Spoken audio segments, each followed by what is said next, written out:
We wanted to kind of just have a daily update. There's a lot of things taking place, in this world, and things that are happening here at Lakeside Baptist Church, and we wanted you to be up to date. So I'm planning to do this every day at about 9 o'clock, and maybe 5 minutes, maybe 10 minutes. But I want to remind you today, Psalm 118 says, "This is the day which the Lord hath made, and we will rejoice and be glad in it." We're not going to sit around here and mope. We're not going to sit around here and complain. And we're not going to gripe. We're not going to worry. We're not going to live in fear. This is the day which the Lord hath made, and we will rejoice and be glad in it. And we're excited about what God is doing. We had a revival service yesterday. I'll talk to you about that in just a moment.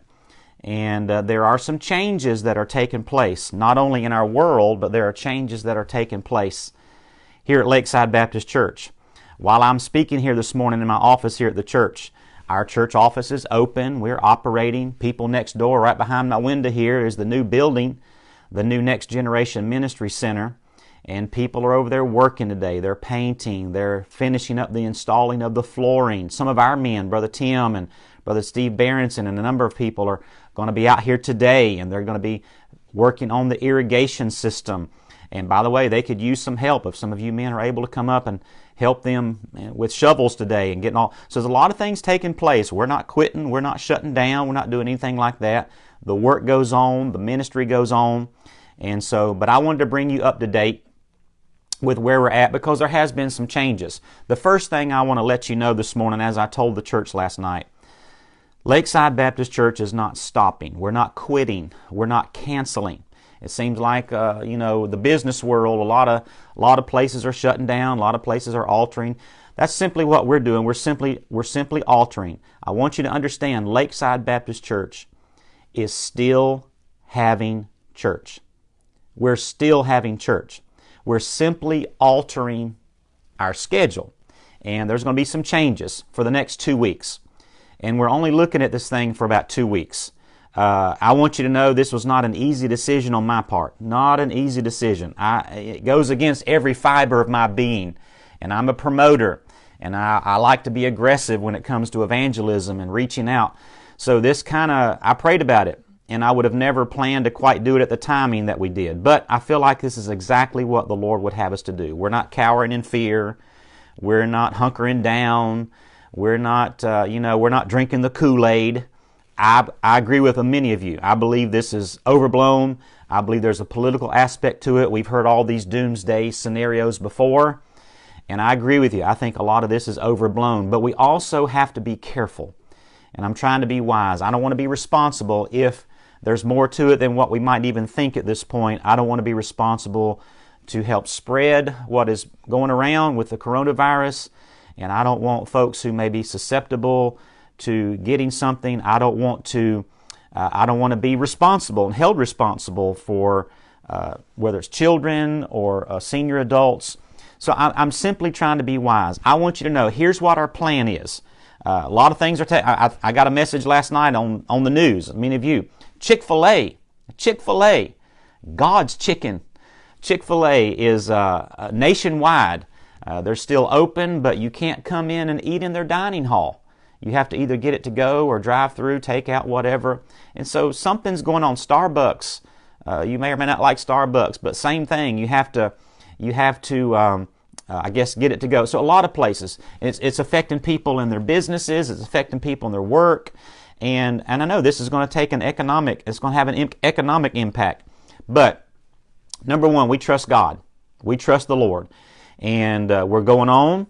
We're having church. You can still come. But with this thought in mind, keep this in mind. We're altering the schedule for the next 2 weeks. That's really all we're doing. We're altering the schedule for the next 2 weeks. And here's how we're altering it. We're going to meet on Sunday. We're going to meet on Sunday only. All events and all activities throughout the next 2 weeks, we're simply postponing. And there are reasons for that. We're just simply trying to be careful. We're trying to be safe. And so for the next 2 weeks, we have no events here at the church. The church office is open. Again, people are working here today. And as I mentioned, Brother Tim and Brother Steve and different ones are out here even working today, working on the irrigation, and they could use some help, of course, but the church office is open. But we're simply not having any ministry events for the next 2 weeks. It's only for 2 weeks. In 2 weeks, we will know a lot more. We will know a lot more. We will know, in 2 weeks, we'll know a lot more about whether this thing is going to get worse, whether it's going to get better, whether it's just all overblown. And, I have a tendency to think that, but I could possibly be wrong. I'm not a prophet about all that. So in 2 weeks, we will be able to understand if we should continue this way or go back to the way we always minister. And so all events, Monday through Saturday, here on the church property for the next 2 weeks are postponed, and we're only meeting on Sunday. We're all meeting on Sunday. We were in revival. I had Brother Tom Farrell here, but we're not going to continue our revival. We're simply going to cancel everything for the rest of these 2 weeks during the week and only meet on Sunday. So help us spread the word with that. We will meet here on Sunday, 2 services, 2, in some sense, kind of primitive services. Might be kind of fun, but we would have never planned it this way. We'll meet at 10:45. We'll meet in the auditorium. I'll be preaching. We'll be singing congregational hymns. We'll meet again on Sunday night at 6 o'clock. And I encourage you to come if you'd like to come. But here's the understanding. If you have small children, we're not going to have a nursery. We're not going to have Sunday school at 9:30. And we will be having church at 10:45, but we will not be having super church for the kids. We will not be having nursery. We're just whoever comes will all be in the auditorium. So I want you to consider that as a parent. I want you to consider that we will not have a nursery. We will not have Sunday school at 9:30. We will not, at the 10:45 service, we will not have any children programs. We will whoever comes, if you feel comfortable in coming, then you're certainly welcome to come. But if you have small children, maybe you need to stay home. That's up to you. I'm going to leave that decision. You make the right decision for you and for your children and for your family. And then again at 6 o'clock at night, we're not going to have choir. We're not going to have Sunday school. We're not going to have children. We're not going to have any of these ministries. We're simply going to have one service in the morning, 10:45, one service at 6 o'clock at night. I've seen a lot of preachers, and a lot of them are friends, and I admire them. I don't know how they do it. But like yesterday, a lot of our preacher friends were preaching to an empty auditorium. Nobody's sitting in the pews. I don't know how they did that, but I admire them. And that's just probably not something that's not my makeup. I would like for some people to be here. But we're not twisting anybody's arm. We're not pressuring anybody to come. If you would like to come, we will be here. 10:45, 6 o'clock. No choir, no other ministries, just the preaching service. We'll be singing hymns together, singing songs together. And of course, the touchless. We're having touchless worship. And no handshaking, whatever. You can wave, you can give a thumbs up, whatever you want to do. And we're even taking the offering in a unique way by not passing the plates. But I want to encourage you, please support us in this. Please support us. Again, God said, "This is the day which the Lord hath made." God doesn't operate accidentally. And God has a sovereign plan. God's in control. We're trusting the Lord, and we're still having church. Now, I know the governor made a statement yesterday, and the schools are shutting down. I know that affects a lot of people. And they're encouraging us not to gather in groups of more than 100 people. And the CDC came out with a statement the Center for Disease Control came out with a statement last night. They're encouraging nationwide for there not to be gatherings of more than 50 people. As far as I know right now, that's a recommendation. It's not a mandate, or it's not something that they'll come arrest me. We'll see about that. But right now I feel very comfortable with postponing every weekday ministry for the next 2 weeks, but simply having church on Sunday morning, 10:45, Sunday night at 6 o'clock. My goodness, I don't know how it's affecting you, but it's on everybody's mind.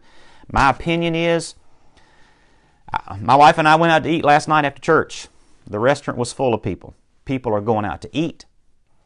We were at Walmart. Believe it or not, my wife and I were at Walmart 10 o'clock Saturday night. There were more people in the Walmart at Exit 5, it appeared to me anyway, at 10 o'clock on Saturday night than there were even at many churches on Sunday morning. Probably about the same size of group that was here yesterday morning. By the way, thank you for coming. We had a great day yesterday. So people are going out to eat. I know that may change, but people are going out to eat. People are going to the stores. People are doing all that. We can still have church. I'll be preaching Sunday morning, 10:45, Sunday night, 6 o'clock. You come. But again, no children's ministries. So you might want to think about that as a parent. You make the right choice. And then I will encourage, I want to say something to all of our senior adults. We love our Joy class. We love our senior adults. We love our folks who were our trailblazers. And they were, you folks were many of the folks who've been here for many years. We just celebrated our 66th anniversary yesterday. And you've been here for many, many years. And I admire you. And I want to encourage you, if you like to come, you come. But I do not want you to feel pressured to come. And I mean that. I'm your pastor and I love you. And I am concerned about people's health and people's safety, and I love you. If you want to come, then by all means you come. But the reason we're doing it this way is I'm letting you know I don't want you to feel pressured to come. I will be here, but you can watch online. We will be live on Facebook, both services, 10:45 Sunday, 6 o'clock Sunday. That's it. And you can watch online, or you can come, but I don't want you to feel pressure to come. And again, it goes against my nature. I'm evangelistic. I believe in bringing people in. But we feel like we need to take this pause. And I think it's a wise pause. And I believe the Lord's in it. I believe the Lord's directed us to do this. And so thank you for understanding. And I want to encourage you to support us. And support us prayerfully. Pray for us. Pray for our nation. Pray for our president. Pray for our local leaders. Pray for our people who work. We have many people that we know and love who work here in the CSRA at the hospitals, and it's becoming increasingly more difficult to visit the hospital, and that's understandable. And nursing homes, all these folks who give care, and people who are testing people, all of this stuff. Thank you for what you are doing. We're just simply trying to be wise here. When you come into church, we have hand sanitizer stations and all that. We have plenty of soap and water. We're trying to be safe. We're trying not to touch one another and all that kind of distance and all that stuff. I don't know about all that stuff. We're just trying to simply be wise. But we're going to trust the Lord. And again, I'm almost done. I want to let you know, though, we are having church. We're not shutting down church. We're simply altering our schedule for the next 2 weeks until we can further evaluate what's happening locally, what's happening globally. We're trusting the Lord. So everything is shut down for the next 2 weeks during the week, but not on Sunday. And I just don't see myself preaching to a bunch of empty pews. I need an amen or two. Y'all need to help me out. And we're going to trust the Lord that He's going to meet with us regardless of what all is taking place. So I wanted to let you know that. Help me spread the word. I want you to support us. I want you to pray for us. We simply could, as church members, continue to support the church, the local church financially. You can give online. If you're here, you can still give in the offering. All of that. But we love if you need help, if you need encouragement, please reach out to us. We'll visit as often as we can. We may not be able to go in the hospitals. We're certainly praying for John and Jody Sanders. Continue to do that if you would, please. Pray for John and Jody. Pray for Mr. Freddie Manning, if you would, please. Freddie and Brenda Manning. Pray for Miss Stephanie Yoho, Walter and Stephanie. Stephanie's over in the hospital. So pray for these folks. And some of these folks we may not be able to visit. Pray for Jared Clark's dad, his stepdad, Jerry Hargett, and dealing with cancer. So a lot of these folks we're praying for, we're loving, and we're trying to minister. And I encourage you as a Sunday school teacher and as a ministry leader, reach out to your people, communicate with maybe you can do it by phone, maybe you can do it by text, maybe you can do it by email or social media. We're not giving up on people. We're not dropping the ministries. My goodness, we don't want to forget about people. I mean, our bus route, our Sunday school, our kids ministries, our teen ministries, our senior adults, we're not dropping ministry. We're called to do that, and we want to be passionate about it. And so I encourage you, do what you can to communicate with people and still contact people. It's just that we're going to not gather together during the week for any ministries, and our schedule on Sunday is altered to only 10:45 and everybody in the auditorium who comes, and only 6 o'clock and everybody in the auditorium who comes. Thank you for understanding that. We're praying for one another, and I remind you again, this is the day which the Lord hath made. This is by the hand of God. He's orchestrated this, and we're going to rejoice and be glad in it. We're not drinking the Kool-Aid. We're not cowering in fear. We're not running and hiding. We're rejoicing that God gives us another day